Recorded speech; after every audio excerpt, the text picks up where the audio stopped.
How could you make me wait this long? Hello Epic 7, and welcome to what will probably be the final installment in the Luluca portion of A Midsummer Paradise. This is the promised Luluca B imprint team. This is what I'm farming normally with. Now I know I said earlier that Rowana is pretty similar to Luluca with a B imprint, but I may have been a little mistaken there. I am farming about 3 times as fast with a B imprint Luluca. So if you have her at this level of imprint, you should be able to farm pretty quickly as well. So let's jump right in and talk about the team. First, of course, is going to be Ocean Breeze Luluca. As you can see, mine has a B imprint. Now, I've got mine built for RTA if I ever plan to use her there. For this event, you may want to consider putting an HP ring on her to help make her more survivable, because if Luluca dies in the first stage, the run auto fails. You can't progress to phase 2 if she's dead. I put her own artifact on her to boost currency drop. Now it's only a 10% boost to currency per imprint. This artifact, you may want to have duplicates of it for other units, so I don't really recommend imprinting. You're only talking about maybe 6 or 7 extra currency per run. My next unit is going to be Seaside Bellona. I've got her at 85% effectiveness to try to stick these defense breaks. I put her on her S2EE for extra damage, and I'm running Bloodstone just as a security blanket for a little extra healing in case I don't get the counter heals off of Rowana. Next, I'm running Lone Crescent Bellona. She's my principal damage dealer. Built her relatively tanky to help make her survivable, and gave her Sigurd's Scythe, both for damage and for sustain. This team is pretty solid. I don't see a way that it fails. Especially with Rowana backing us up with the healing. I put Rowana on Shamadra's staff for just some extra healing. Just make her tanky.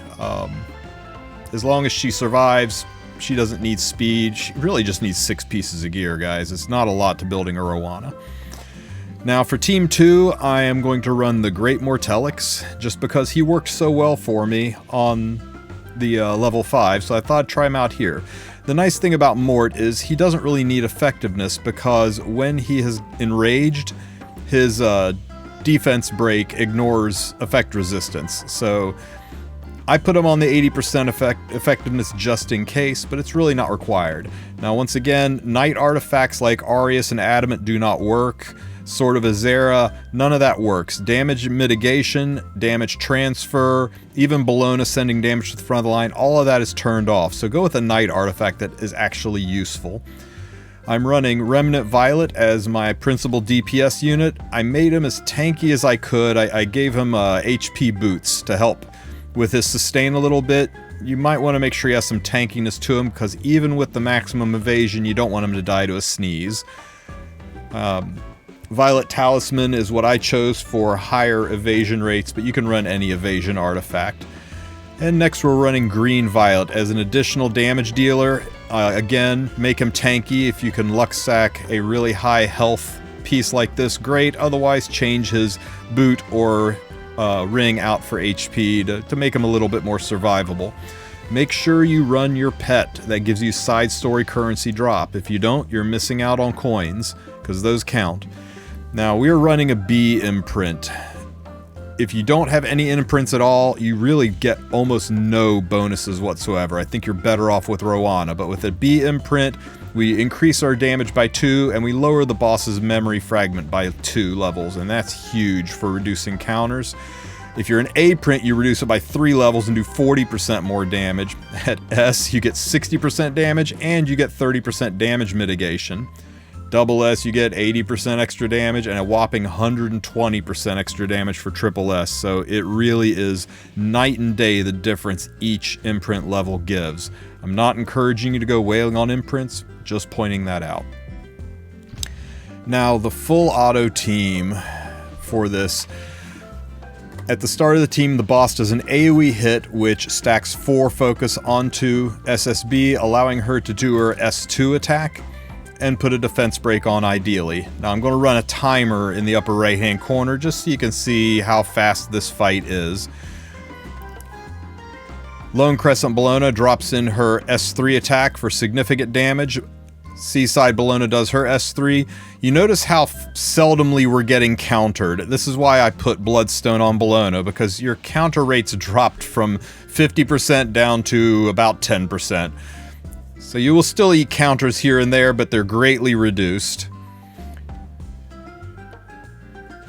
The additional damage from the imprint is really showing off. We're only a minute in and the boss is already 75% dead. Didn't get a target off that S1. If I did, we'd be clearing even faster.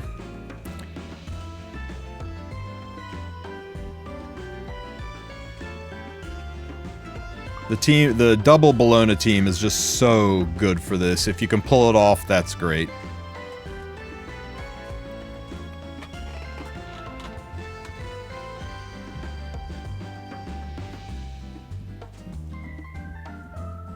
I got the target after the defense break is gone.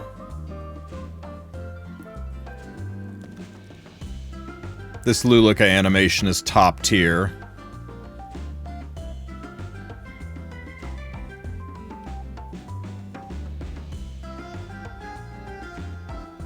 No defense break, so we're going to stall just a little bit longer to get into phase 2.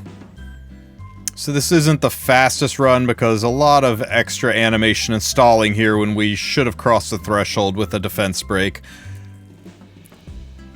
All the extra hits are done, and at about the 2-minute mark, we are crossing the threshold and getting ready to enter into stage 2.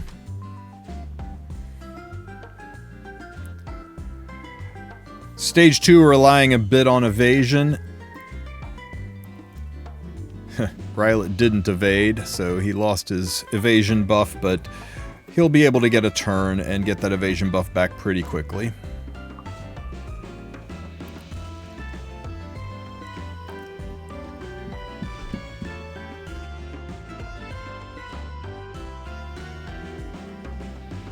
Now with Enrage on the Great Mortellix, we will be able to get Ignore ER defense breaks off of his S1, so hopefully he gives us some defense breaks. My Rylet is just not dodging at all. Neither is my Violet. Man, that's unlucky.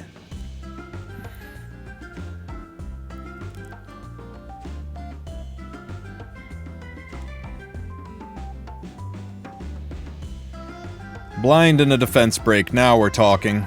So now we'll start progressing this phase a bit faster.